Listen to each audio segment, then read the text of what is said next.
ಯೇಸುವಿಗೆ ಸ್ತೋತ್ರ. ಇಂದು 13 ಆಗಸ್ಟ್ 2025. ಎಲ್ಲರಿಗೂ ಶುಭೋದಯ. ಈ ದಿನದ ಧ್ಯಾನ ಭಾಗ ಪೌಲನು ಕೊಲೊಸೆಯವರಿಗೆ ಬರೆದ ಪತ್ರಿಕೆ 3ನೇ ಅಧ್ಯಾಯ 2ನೇ ವಾಕ್ಯ. ಮೇಲಿರುವಂಥವುಗಳ ಮೇಲೆ ಮನಸ್ಸಿಡಿರಿ, ಭೂ ಸಂಬಂಧವಾದವುಗಳ ಮೇಲೆ ಇಡಬೇಡಿರಿ. ಪೌಲನು ಕೊಲೊಸೆ ಸಭೆಯ ಸಂತರಿಗೆ ಹೇಳುತ್ತಿರುವಂಥದ್ದು, ನೀವು ನಿಮ್ಮ ಗುರಿಯನ್ನು ನಿತ್ಯತ್ವದ ಮೇಲೆ ಕೇಂದ್ರೀಕರಿಸಿ.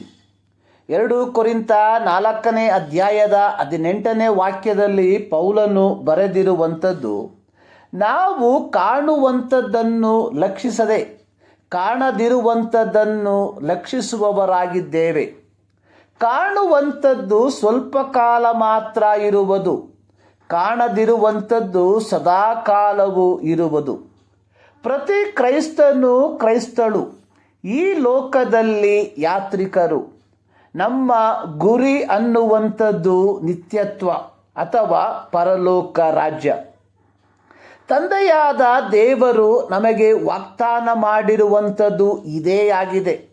ಯೋಹಾನನು ಬರೆದ ಸುವಾರ್ತೆ 3ನೇ ಅಧ್ಯಾಯದ 16ನೇ ವಾಕ್ಯದಲ್ಲಿ, ದೇವರು ಲೋಕದ ಮೇಲೆ ಎಷ್ಟೋ ಪ್ರೀತಿಯನ್ನಿಟ್ಟು ತನ್ನ ಒಬ್ಬನೇ ಮಗನನ್ನು ಕೊಟ್ಟನು, ಆತನನ್ನು ನಂಬುವ ಒಬ್ಬನಾದರೂ ನಾಶವಾಗದೆ ಎಲ್ಲರೂ ನಿತ್ಯ ಜೀವವನ್ನು ಪಡೆಯಬೇಕೆಂದು ಆತನನ್ನು ಕೊಟ್ಟನು. ಇಲ್ಲಿ ನಾವು ಕಾಣುವಂಥದ್ದು ನಿತ್ಯ ಜೀವ. ಯೇಸು ಕ್ರಿಸ್ತನು ಸಹ ನಮಗೆ ವಾಗ್ದಾನ ಮಾಡಿರುವಂಥದ್ದು ಇದನ್ನೇ. ಯೋಹಾನನು ಬರೆದ ಸುವಾರ್ತೆ 14ನೇ ಅಧ್ಯಾಯದ 3-4 ವಾಕ್ಯದಲ್ಲಿ, ನಾನು ಹೋಗಿ ನಿಮಗೆ ಸ್ಥಳವನ್ನು ಸಿದ್ಧ ಮಾಡಿದ ಮೇಲೆ ತಿರುಗಿ ಬಂದು ನಿಮ್ಮನ್ನು ಕರಕೊಂಡು ಹೋಗಿ ನನ್ನ ಬಳಿಗೆ ಸೇರಿಸಿಕೊಳ್ಳುವೆನು, ಯಾಕೆಂದರೆ ನಾನಿರುವ ಸ್ಥಳದಲ್ಲಿ ನೀವು ಸಹ ಇರಬೇಕು. ಕೊಲೊಸೆ ಪತ್ರಿಕೆ 3ನೇ ಅಧ್ಯಾಯದ 1 ಹಾಗೂ 2 ವಾಕ್ಯಗಳಲ್ಲಿ ಒಂದು ಪದಪ್ರಯೋಗವನ್ನು ನಾವು ನೋಡುತ್ತೇವೆ. 1ನೇ ವಾಕ್ಯದಲ್ಲಿ ಬರೆದಿರುವಂಥದ್ದು, ಮೇಲಿರುವವುಗಳನ್ನು ಹುಡುಕಿರಿ. 2ನೇ ವಾಕ್ಯದಲ್ಲಿ ನಾವು ನೋಡಿದಂಥದ್ದು, ಮೇಲಿರುವಂಥವುಗಳ ಮೇಲೆ ಮನಸ್ಸಿಡಿರಿ. ಪೌಲನು ಹೇಳಿರುವಂತಹ ಈ 2 ಆದೇಶವು ಮತ್ತು ಅದರ ಸಮಾನತೆಯು ಆ ಆದೇಶದ ಶ್ರೇಷ್ಠತೆಯನ್ನು ಪ್ರತಿಪಾದಿಸುವಂಥದ್ದಾಗಿದೆ. ಮೊದಲನೆಯ ಆದೇಶ ಮೇಲಿರುವವುಗಳನ್ನು ಹುಡುಕಿರಿ. ಇದು ನಮ್ಮ ಪ್ರಯತ್ನವನ್ನು ಪ್ರತಿಪಾದಿಸುವಂಥದ್ದಾಗಿದೆ. 2ನೇ ಆದೇಶ ಮೇಲಿರುವಂಥವುಗಳ ಮೇಲೆ ಮನಸ್ಸಿಡಿರಿ. ಇದು ನಮ್ಮ ಗುರಿಯನ್ನು ಪ್ರತಿಪಾದಿಸುವಂಥದ್ದಾಗಿದೆ.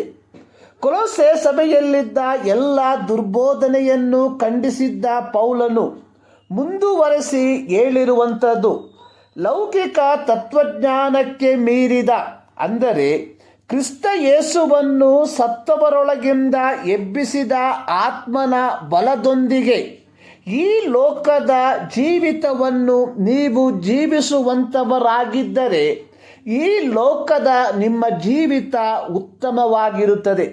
ಜ್ಞಾನವಾದ ತತ್ವವು ಬೋಧಿಸಿದ್ದು ಭೌತಿಕವು ದೋಷಪೂರಿತ. ಆದರೆ ಪೌಲನು ಹೇಳಿರುವಂಥದ್ದು, ದೇವರು ಸೃಷ್ಟಿ ಮಾಡಿರುವ ಎಲ್ಲವೂ, ಶರೀರವು ಒಳಗೊಂಡಂತೆ ಎಲ್ಲವೂ ಒಳ್ಳೆಯದೇ. ಹೀಗಿರಲಾಗಿ ರೋಮಾಪತ್ರಿಕೆ 6ನೇ ಅಧ್ಯಾಯದ 12ನೇ ವಾಕ್ಯದ ಪ್ರಕಾರ, ನಿಮ್ಮ ದೇಹದ ಮೇಲೆ ಪಾಪವನ್ನು ಹಾಳಗೊಳಿಸಿ ನೀವು ದೇಹದ ದುರಾಚಾರಗಳಿಗೆ ಒಳಪಡಬೇಡಿರಿ. ದೇವರು ನಮ್ಮ ದೇಹದ ಮೂಲಕವಾಗಿ ಕೆಲವು ಉದ್ದೇಶಗಳನ್ನು ಇಟ್ಟುಕೊಂಡಿದ್ದಾನೆ. ಆ ಉದ್ದೇಶವು ಏನೆಂದರೆ, ನಾವು ಲೋಕಕ್ಕೆ ಬೆಳಕಾಗಿ ಜೀವಿಸಬೇಕು ಎಂಬುದಾಗಿ. ಪ್ರಿಯರೇ, ನಾವು ಕ್ರಿಸ್ತನಲ್ಲಿ ಸತ್ತು ಕ್ರಿಸ್ತನಲ್ಲಿಯೇ ಎಬ್ಬಿಸಲ್ಪಟ್ಟಿರಲಾಗಿ ನಾವು ನಿತ್ಯತ್ವದಲ್ಲಿ ಮನಸ್ಸುಳ್ಳವರಾಗಿ ಜೀವಿಸುವ ಈ ಮುಂಜಾನೆಯಲ್ಲಿ ಸರ್ವಶಕ್ತನಾದ ದೇವರು ಈ ಮಾತುಗಳ ಮೂಲಕ ನಿಮ್ಮನ್ನು ಆಶೀರ್ವದಿಸಲಿ.